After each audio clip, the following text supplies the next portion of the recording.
Welcome to Clearing a Path to Your Health with Caroline. And today I have the wonderful privilege of joining me on the show today is a wonderful animal communicator called Lizanne Flynn, which I understand lots of you have been really excited about her coming on. So thanks for messaging me about that. She is, for those who don't know, a master healer serving Earth and beyond. So welcome to the show, Lizanne. Thank you, Caroline. I'm so excited to be here with you.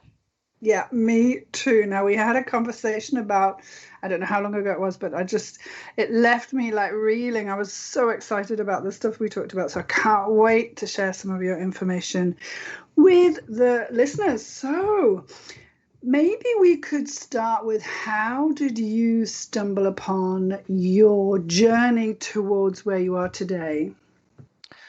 Well, I think it's safe to say I'm not one of those individuals who was aware that they had an intuitive skill set since childhood.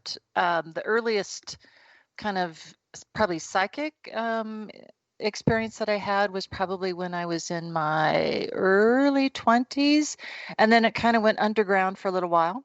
And then it resurfaced after the birth of my two kids, and not coincidentally, shortly after my body had been diagnosed with MS. And so, hindsight being 2020, I think that had I not had the diagnosis of MS, I'm not sure that I necessarily would have started to tune inward as much as I had. And after I completed my career in human resources and I was staying home with my kids and raising them, and shortly after that, they were in middle school and high school, and I'm thinking, well, I really missed working. And so I thought, what can I do to kind of get my body ready for, I guess, probably the rigors of working, although that makes it sound like working is terrible. And so I started to volunteer at a local animal shelter, and I soon after became aware that I was able to hear things that the animals were saying. And of course, in a shelter, the conversation would go something like, where's my family? I don't understand why I'm here. How long am I going to be here? How did I end up here? And so as an empath, that was a little bit challenging right at the beginning.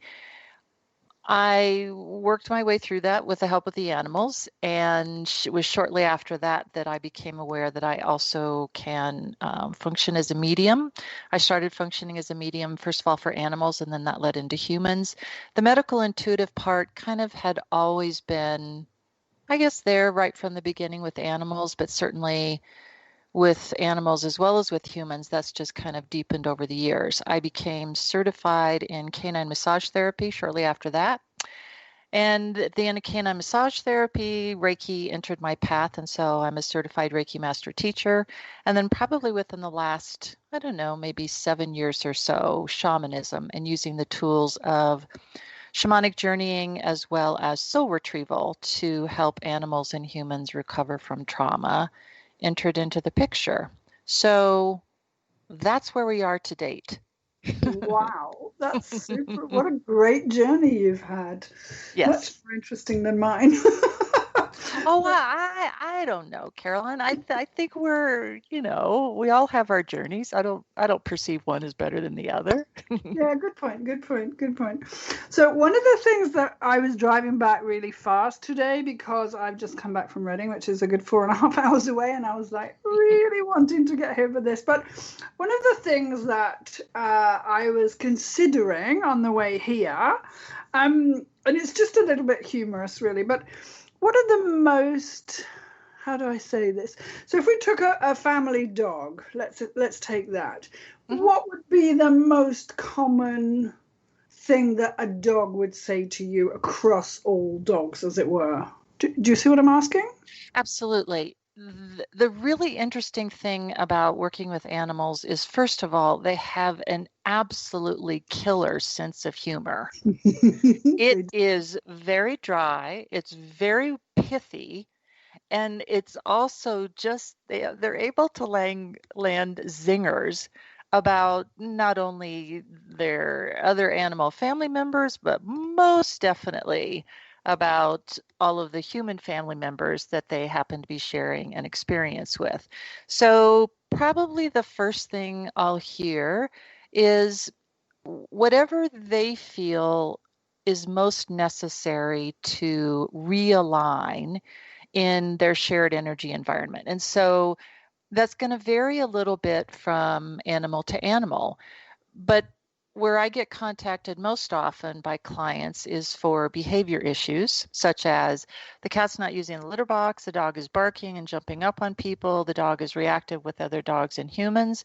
When I connect with the dog or the cat or parakeet or whoever it happens to be, their perspective, which is why I call my company the animal's eye view, the animal's eye view is often very different than the human because there will likely be little qubits, if you will, of energy that for whatever reason, and most often unintentionally, have been kind of pushed out of alignment by the human, usually.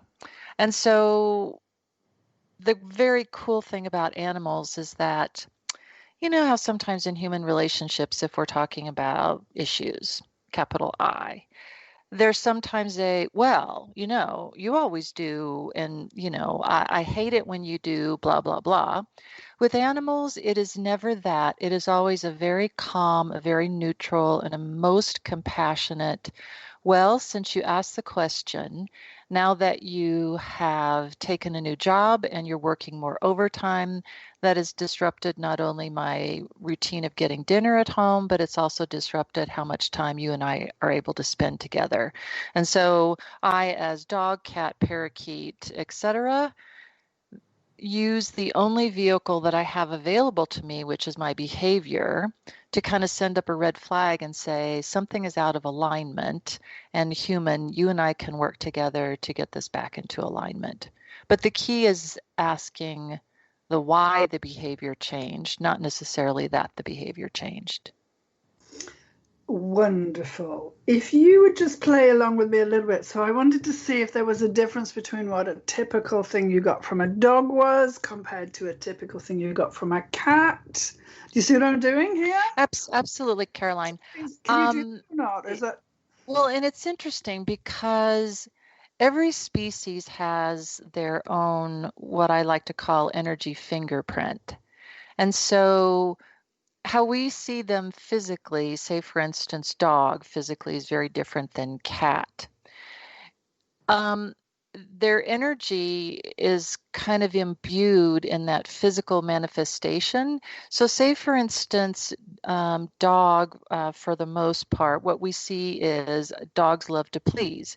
And to a certain extent, yes, dogs do love to please and they do love to problem solve. The other thing that we might see with cats is that they perhaps are more independent than dogs. But the really interesting thing is that underlying that independence with, say, for instance, cat, is sometimes like a marshmallow, like on the inside of a marshmallow is just super, super soft. And the kind of thing that stitches them all together is that they are completely unified with their soul path.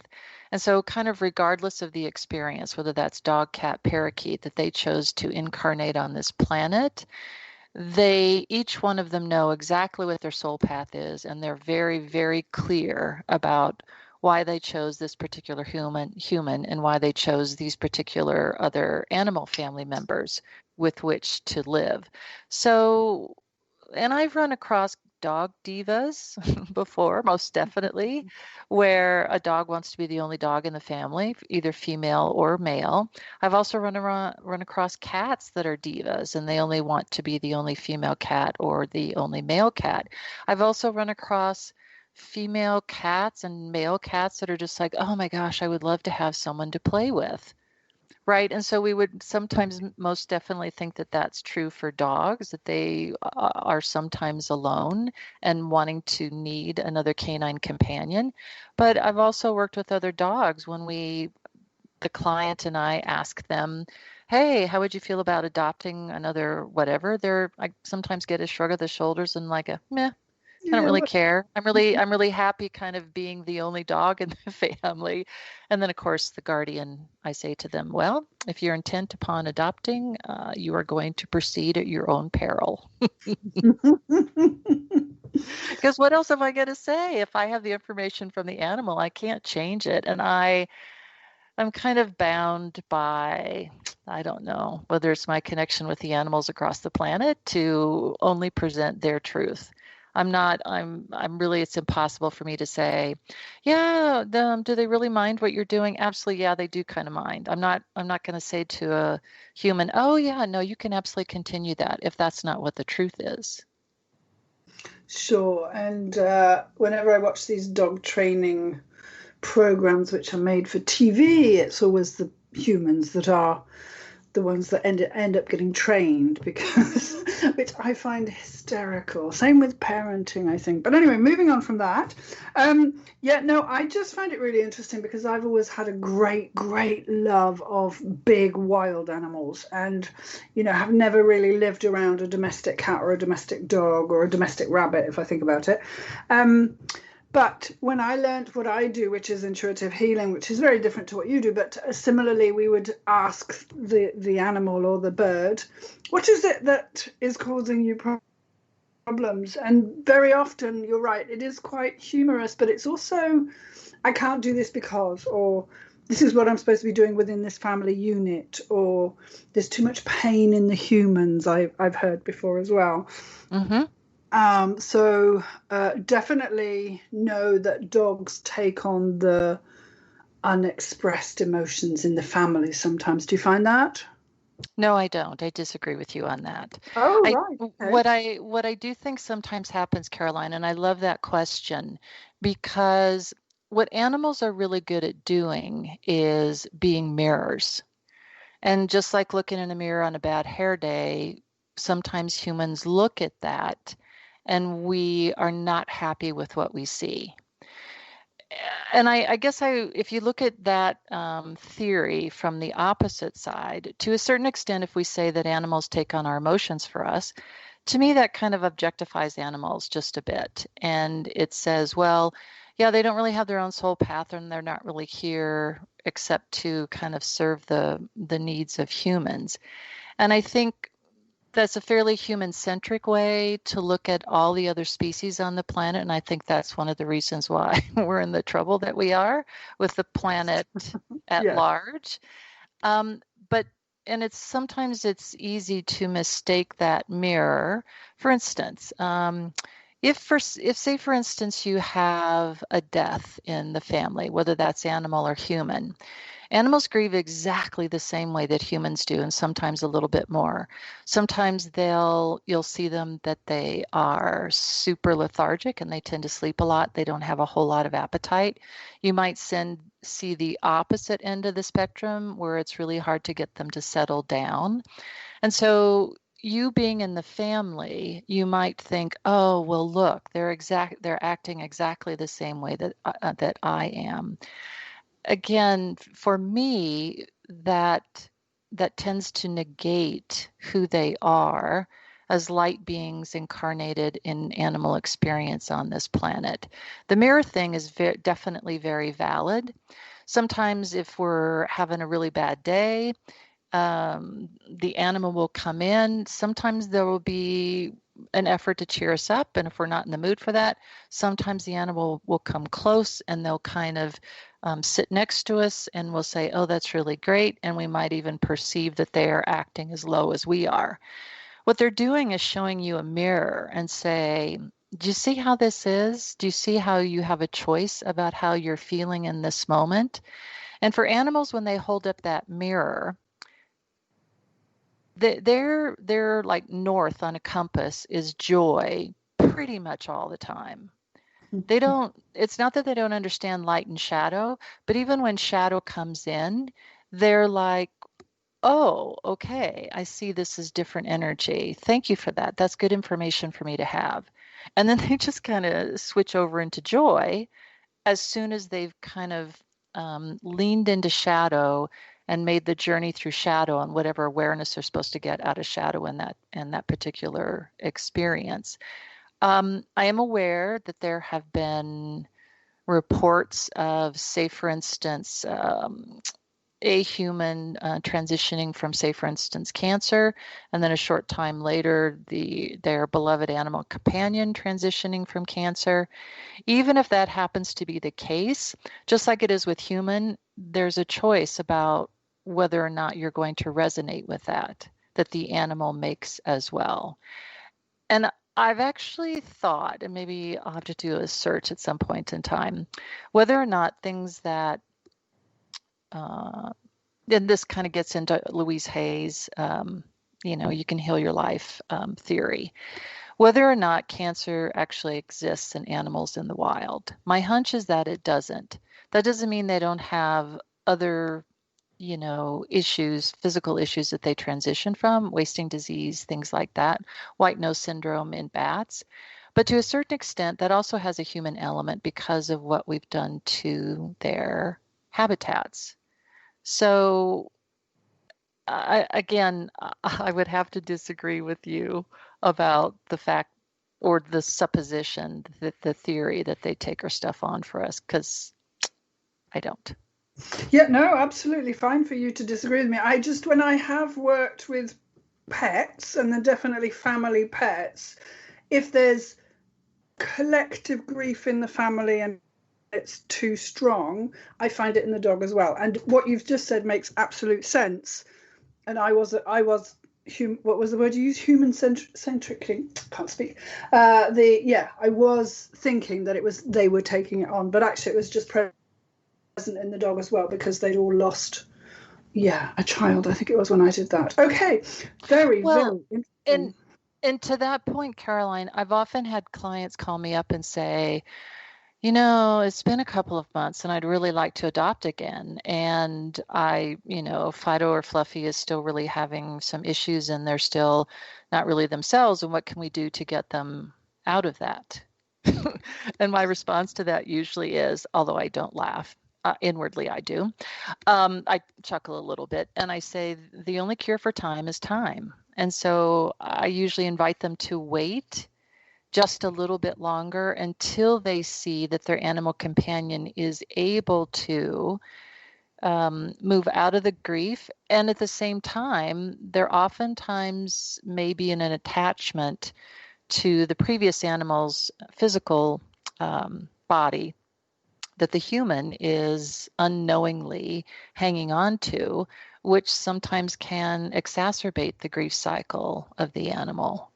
So it's kind of funny, and maybe I'll turn it around on you and ask you what you think. Sometimes with animals, I think the human view is, oh, well, it's cut and dried and it's pretty simple and, it's an animal, etc. They just completely blow me away most times with the depth of not only their intellect, but also the span and scope and depth of their intuition. I mean, it's just, they are just to the point so much faster than I can get there. And so that's why I say I always follow their lead, because they know much better than I do what's what. Could not agree more. Sometimes I think more than humans. Yes. Especially with the humor. Yeah, no, I absolutely agree with you. And I have to say, my work is generally 95% humans. I haven't ever really broadcast that I worked with animals, but I learned to do what I do with humans with animals, and have helped a few horses and a few dogs and one bird, which I found a bit strange because I didn't understand. I then went up and looked up the makeup of a bird because I was embarrassed that I didn't know it. But horses especially, man, I love working with horses. They're so gorgeous and their energy is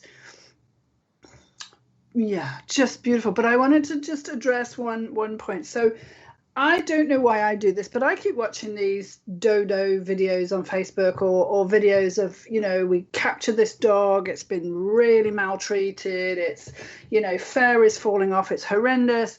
And within a couple of months, they show this shiny new dog that's bouncing around and has learnt to trust. And so that really lends into what you're saying, in that, if you treat a dog well, there seem to be an awful lot of dogs that need this, by the way, I'll just say that, but they heal much quicker from these videos. I'm making that statement, so I could be wrong, than a traumatized human would, I think. What do you say to that? Can you say that again, Caroline? So they seem to, like a dog that's been really horribly abused, and then they show a foster mum gives it loads of love and teaches it, and it eventually comes around and learns that it's safe, and then it plays with other dogs, and then it's fostered out or adopted, and that's a nice cute 8-minute video for raising funds, obviously. But it just seems to happen over and over again on these videos, and I'm thinking, gosh, if you took a traumatized child, I don't think a couple of months would be enough to turn it around, make it trust. So they seem to be able to move through their stuff. I know you're going to say no, they don't, but anyway. They seem to be, according to these, videos on Facebook, which, let's face it, they may not be true. But yeah, that's the impression that I get. I can't stop watching them. Well, and it's you make such an excellent point, and that's such a good question. I do think that trauma affects them. I know trauma affects them in a very similar way that it does human. Body and soul are united, body and soul are one. What affects one affects the other. And so whatever physical, emotional, mental trauma that they have endured, say, for instance, on a physical level, that definitely affects emotional, mental, and then as well on a soul level. I agree with you that their ability to transcend that trauma is I think one of the reasons why we perceive them to be, rivers, fountains, waterfalls of unconditional love and compassion in this experience. And I would agree with you. And at the same time, and I remember this so well, my very first ever soul retrieval session what happened with an animal, and this was, oh gosh, I don't know, again, maybe 7-8 years ago, when I was first, I'd only had my own soul retrieval from an issue in childhood, like maybe a week before. And then I was on the phone with this client. This was Mr. Butters, I can say his name, an adorable dog that had been found in an alleyway in a cardboard box, taken into a shelter. His soon-to-be guardian worked at the shelter. They got together, etc. Mr. Butters was still having some issues, and so that's how she and I came to be working together. And so at one point, fairly early on, in one, if not the first, perhaps the second session, all of a sudden he said to me, well, I could have died out there. And there was this immediate clairvoyant flash of being in this alleyway in this wet cardboard box. And because I had had my own soul retrieval process the week before, I knew immediately, and I thought to myself, and I said, oh, this animal has had soul trauma, and he needs soul retrieval. And just immediately I thought, well, I haven't been trained in this, I haven't been certified. And immediately one of my guides stepped in and said, trust us and trust yourself. Mm-hmm. And so I did. And we retrieved Mr. Butters' soul trauma piece. And a week later, the guardian said, you would not believe the change in this dog. I said, well, as a matter of fact, I would. So I love that, and I feel that the time is to go to a break, so we will catch up again with that when we come back from the break, and look forward to talking to you about consciousness of animals, because that's something I really want to address with you. So we'll go to the break. We'll be right back after that. Thank you for listening.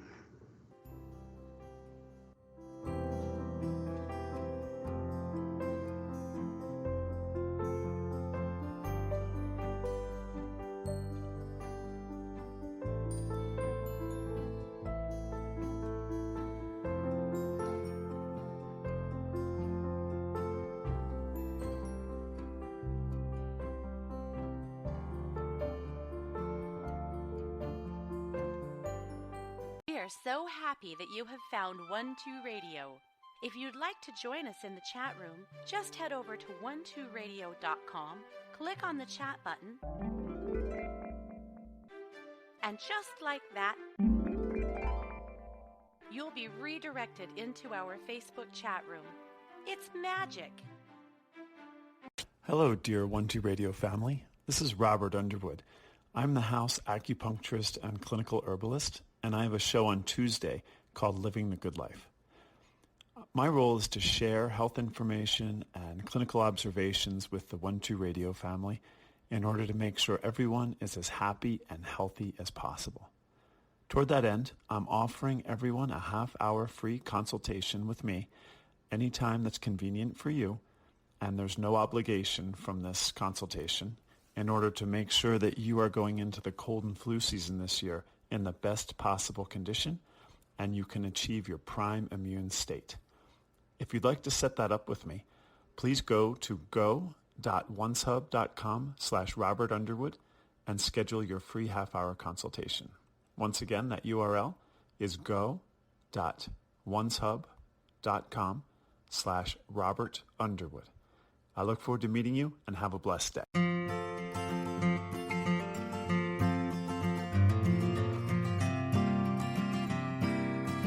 Hello there, this is Barbara C. I'm a psychic advisor at 12listen.com.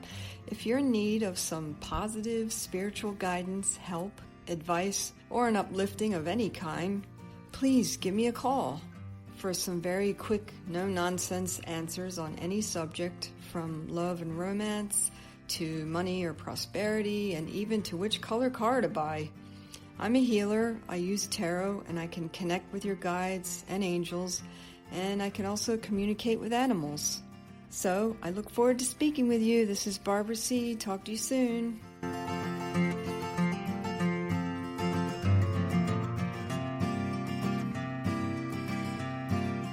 Hello, my peeps. It's your certified psychic advisor and higher self channel, Laurie Light, from 12listen.com. Every one of us has a higher self that watches over us from the advantage point of high above. It's a place where there's no judgment, only observation that comes with clarity and humor from the one who has only your highest evolution in mind. I invite you to have a conversation with your higher self today. Give me a call. In the meantime, light and love to you, my friends.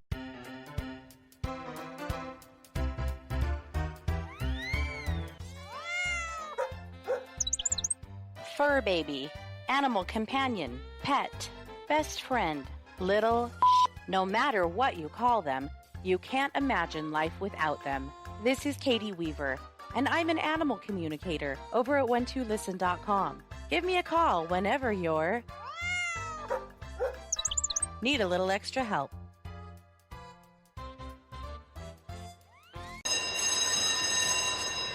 Are you feeling the urge to learn something new? The classes on 12 Academy are just the thing to expand your mind and make your heart sing. Check out what's available and pick one to try.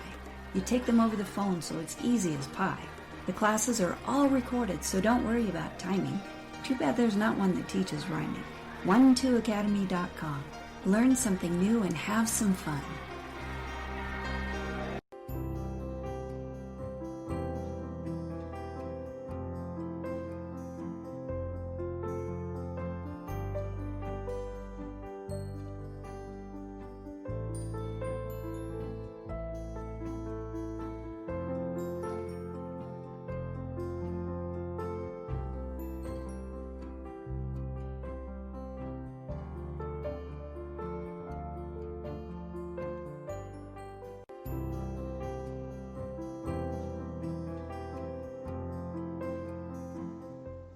So welcome back to Clearing a Path to Your Health with Caroline, and my wonderful guest today is Lizanne Flynn.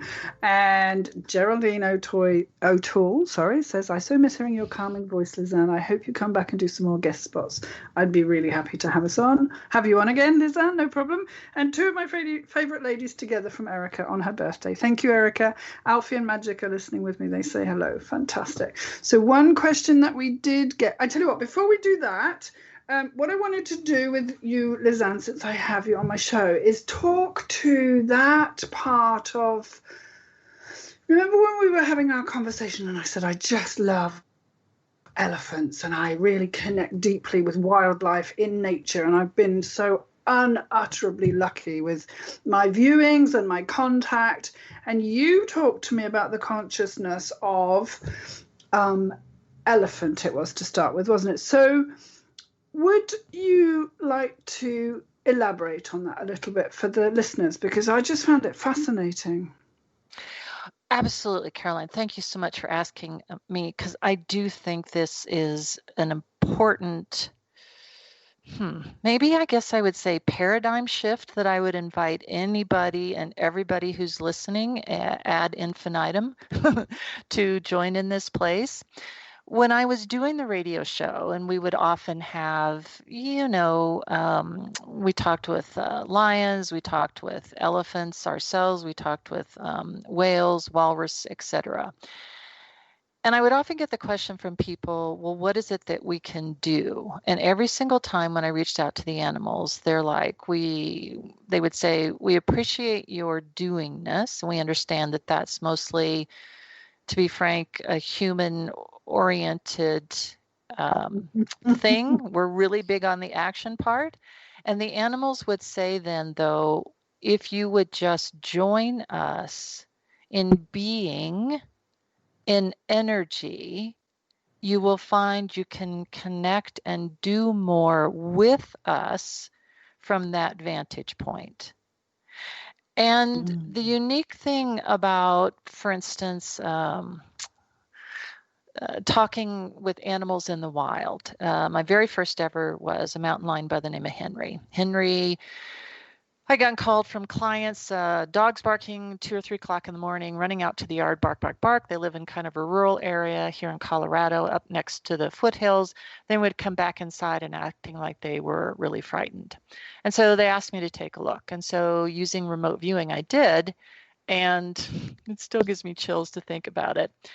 In that moment, I connected with the energy of mountain lion. And I literally felt like someone kind of thumped me on the middle of my chest. And in that moment, I was connected with every single other animal being on the planet. Wow. To this day, it remains one of the most magical experiences I think I will ever have in this lifetime. And it was from that point that I understood that even within, say, for instance, a species, when you connect with an elephant, small e, you are also connecting with the collective awareness of elephant, capital E. So one kind of folds into the other, because with humans, we're really, really good, again, in our human-centric way, because our default is individual and collective awareness is, I think, at this point, frankly, a lofty goal. With animals, their default is collective awareness, and at the same time, they are aware of having individual, I guess I would probably say life forms. But for them to connect not only species to species, and certainly within, say, like a situation, even predator to prey, they do connect individually in that experience. But if we really want to connect with, especially animals in the wild, I would invite people everywhere, say, for instance, on your next meditation or your next shamanic journeying, if you feel so moved, I would invite you to set intention to connect with your animal spirit partners. And you might see whale, horse, rabbit, grasshopper. I would invite you to let them choose rather than pick one. And that's a whole other story about how I feel about animal totems and power animals. But when you do, please keep in mind that you are connecting with conscious collective awareness of all that being across the planet. Yes, the energy of a whale is coming in, but it's not just a whale, it's not just yours. It's whale, capital W, that you are connecting with, because that's who they are. they do recognize individual experiences, and I think that's a good way to put it. But their energy fingerprint, if you will, is most definitely collective. Now, and interestingly enough, I think with the animals that we've domesticated, because, and dogs definitely more so than cats, I think, fortunately, how am I going to put this? They want me to say it's like a brainwashing, although I don't. I think that's a bit strong. I do think that we have kind of put our imprint on dog, capital D. But for instance, if you were to go up a couple of steps, and if you were to connect with hyena or wild dog of Africa, or you would even connect with wolf, I think you would find the energy strands feel a little bit lighter to me, but you could probably get to a semblance, I guess, of dog, capital D. Does that make sense?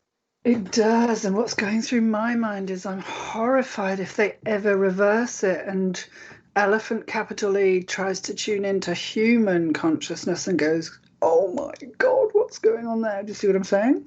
Well, that's the problem. They have and they are and they do. That's the problem. That's so embarrassing. Well, and it's not really a problem. And hopefully anybody listening will hopefully start to glean that is how extraordinarily aware and connected every single other species on the planet is, except for human. We have stepped out of the web of nature. We've elevated ourselves. There's so many belief systems that say, no, animals need to be conquered or are dominated by human. And so animals are just kind of waiting on the outside. They're showing me kind of folded arms and tapping toes and giving you a look like, not you in particular, but giving human a look like, what are you all waiting for? Because of course, the Earth and all the other species on it, they're all heading in one direction. Yeah. Shadow is being brilliantly illuminated right now so that humans, and mostly for the human species, so that we can go, yeah, I understand that. I understand the direction the Earth is going and moving away from duality. And so we have to start vibrating at a different frequency. And I don't know about anybody else, but I choose that frequency to be animal every single time. I love that. And I suppose I am an indigo through and through. And, since I can remember, my dear friend Erica is probably one too. And we, have just been shouting, anyone that will listen, stop ruining the planet. And I've always held the belief that how we've poisoned our planet is just, to me, really embarrassing as a human. But I just feel like Mother Earth will do just fine without the humans, just fine. But and I'm not one person that can change whether or not we fall off the cliff. I know that to be true, but it horrifies me how much we've done in the name of progress and being the best and profit, and to the detriment of Mother Earth. I do believe she's a functioning consciousness. I do believe that she's perfectly capable of healing herself. She doesn't need us. I do believe that she's a lot healthier than we've been led to believe over the past, say, 50 years. But there's something in me that just wants people to wake up to how damaging it is to get pears that were picked in Thailand, packed in Argentina, flown to the States, we've lost the plot, I think. Anyway, there's my politics for everyone to hear. Well, and I don't know whether it's so much politics as it is. This is a fixed planet. This is a fixed planet right now. She's incredibly abundant. She regenerates season after season. I ran across a fabulous video, if you ever can see it. I think it was done by NASA, where it showed the increase of snow and ice, at least in the different hemispheres. And they did it kind of one frame right after the other. And it looks like the Earth herself is breathing. What a concept and no coincidence. And so and I don't know whether about getting everybody else to go along with it. I know I'd like to think that anyone who chooses to honor the planet, who chooses to be at one with other species, who chooses to understand that within the context of individual experiences, is doing the heavy lifting work as we lift out of duality and mostly toward a light being status, because I think it's happening, and I think you can either get dragged kicking and screaming, or you can decide to point your feet downstream and let the river carry you. It's a lot easier to do the latter. I agree completely. And one of the reasons I'm setting up this project that I'm setting called Wild Nettle Gardens is I can't wait to rescue animals from farming, where they're, whatever. I really do want a few cows and a few chickens that were otherwise going to be destroyed, and just love them to death, because cows are one of my favorite cuddlers. I love to cuddle cows. But well, I just wanted to say on that note then, so when a human being is receiving healing, how do I word this? So people come to me and I don't fix them, I help them to transform themselves. I'm sure you'd say the same thing. Maybe you don't, I don't know, I can't speak for you. But I wonder, I've always felt as if each time a person heals from their baggage, or whatever you want to call it, it helps the collective consciousness, which, in my mind has always been the mountains, the rivers, the animals, the birds, the insects, the human, everybody together. Does that feel true to you? Absolutely so. Yes, I think you stated it just beautifully. And again, for humans, it is kind of a paradigm shifting thing, because our orientation is so individual, and we get kind of focused on individual life path and all of that sort of a thing. We are nevertheless still a member of all the other sentient beings that live here on the face of the planet. And the more of us that can get oriented towards embracing our light and moving through our individual shadows that come up on a soul path, as well as our collective shadows that come up on a collective soul path, then yes, I think we all are most definitely contributing. And that aligns so well with what I said about, if you choose to connect with animals, if you choose to be with them in energy and simply be, that is the place of empowerment for everyone. Yes, and I felt a big sigh of relief in my body as you said that. I loved that.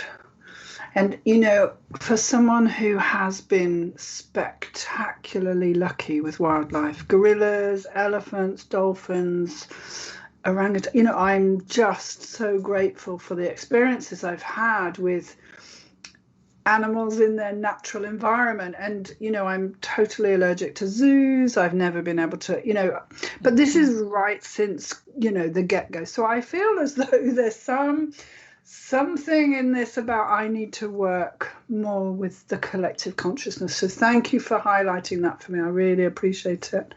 And, when you said to me, I am elephant in our last conversation, I literally spent the next probably 7 or 8 days just going, right, I'm going to tune in. This is going to be great. Never got anything, because I think I was trying too hard. And I know who I am, and I was going, come on. But I need to relax into it. And yeah, I would love to do that. So you've reminded me, and I'm going to do that again. So yeah, really grateful for you to point that out to me. So well, and it's an interesting, one does have to leave human experience behind. So rather than you thinking, I, Caroline, am going to connect with elephant capital E, sometimes it's easier if you let go of Caroline And you say, oh, there she is. Yep, there's that light being. Oh, look, I wonder what star planet she's from. Oh, okay, that's good. And once you have your orientation kind of fixed that way and to a certain extent off the planet, it's actually a little bit easier to connect then with all the other light beings I'm hearing masquerading as animal experience here on the planet. Wow, yeah. Gosh, I hope Yeah, everyone... there you go. Did you feel that shift for you just now? Because you stepped into that place. Yeah, I felt it. Yeah, good for you. And I was just, I hope everybody else is enjoying this as much as me. Gosh.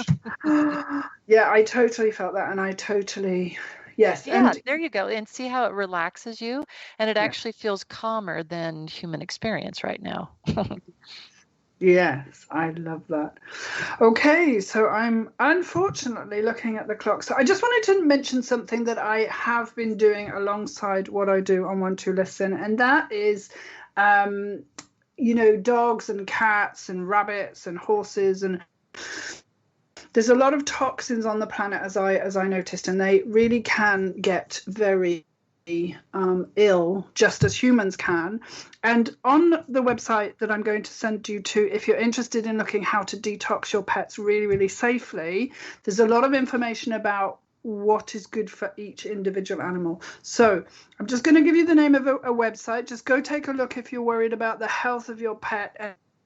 And like my experience with humans is I think everybody should go on a detox because we're all really, really toxic. But anyway, so Caroline, which is my name, caroline.thegoodinside.com. So caroline.thegoodinside.com. I'll put that in the notes underneath just in case you want to go and take a look at another way that you can help your pet. So that was a shameless plug, so well done me. Okay, is there anything else that you wanted to mention, Liz? And maybe we should tell people how they can get hold of you if they want to work with you. Oh, that's fabulous. Thank you so much. And I offer a free 15-minute consultation to all of my new clients. I have, especially in this era of the pandemic, I was used to holding psychic fairs with an incredibly decreased hourly rate before the pandemic in person. And when that happened, I just switched to online, which worked marvelously well. The next one is going to be the Saturday after Thanksgiving. So here in the US, and let me look at the calendar, that's going to be November the 28th. I will have it on my website, www.lizanneflynn.com. And when you go to that website, you'll see appointment scheduling. And I send out my newsletter on a quarterly basis. I'm going to get ready to send out a new one because my fall and winter schedule wasn't quite ready yet, because I've created one module for intuitive learning, and I'm getting ready to launch the second module, and so there'll be information about that. Learning about events like the psychic fairs, the fastest way to do that is probably via my newsletter, and I am only going to send it out maybe in advance of the psychic fairs, and to coordinate with the equinoxes and the solstices. So I'm not going to be inundating you with newsletters. There's that. And so when you go to schedule an appointment, when I send out the newsletter and say, okay, I've made all the times available, then you just go to that Saturday. You can sign up for your time. It's $1.50 a minute, 20-minute minimum. So basically 20 minutes for $30, maximum of 2 sessions. So basically, let's see here, 40 minutes for $60. And we can do that either by phone or via video chat. A lot of people like to do the video chat because it's almost like being there. It's a telehealth website that actually was created by psychotherapists, and so it's very safe and very confidential. I have a podcast, The Animal's Eye View, that you can hear on Spotify, Amazon, iHeartRadio, Pandora, wherever you like to listen to your favorite podcasts. Let's see here if there's anything else. Probably within another month to 3 months, I will be the official holder of a U.S. patent. Wow. I created, and I would have thought there would have been one of these things long before now. I have created a portable animal therapy table. And so typically for acupuncturists who do acupuncture on animals, cold laser therapy, canine massage therapists, any of those kinds of things, even vets, the therapy is either done on the floor, which is uncomfortable certainly for the human and not great for corralling the animal, or done up on a really high table, which is comfortable for the human, but then they have to corral an animal who's not really sure where the edges are and all that sort of a thing. So my table is lower to the ground. It's square. It has what I call comfort corners that are diagonally placed, little bumpers so that the animal can kind of scoot up against the bumpers and feel like they're going to not fall off the edge. And I have sent out my attention to the universe for angel investors to come along and make this thing for me. Excellent. Well, best of luck with that. Sounds very interesting. And you're still allowed to do psychic fairs in the States, are you? Say that we're not doing psychic fairs? Oh, okay, yeah, because we're on lockdown here, which is fun. Well, and of course, it's the U.S., Caroline, so unfortunately, it's state by state at this point. Here in the state of Colorado, there is still a mask mandate. There are individuals I'm aware who are doing in-person psychic fairs. As someone who's in a high-risk category, that's not something that I choose to do. So I did my first online fair in April. I did another one in August. I was completely booked within about 2 or 3 hours of opening up the scheduling. It worked well for me. It worked well for my clients. So I think it's kind of a win-win. Yeah, I'm just wondering if anybody's ever going to go back to in-person fairs and things, because online seems to be working. But I'm very aware that there is such a great energy exchange when you're in the person's energy. But okay, well, thank you very much. And I just want to say to all the listeners, if you want to get in touch with Lisanne, and I can't see why you wouldn't, then do go to her website again, which is LizanneFlynn.com. And I just have one very quick question. We have about 2 minutes here for this one. And I had an experience with an elephant who was being used in a Las Vegas casino called Circus. I met up with him at the back in the car park and just went over and started talking to him and petting him, and he was fine. And then a trainer appeared and said, "Are you trying to get killed? You get my drift." I told him that the animal had no intention of hurting me. I could feel it, and I had so much love. I believe the elephant felt it. Was I being naive? No. It's my short answer to that. What about you? Yeah, I would say no. The thing is, not in that moment, no. Yeah.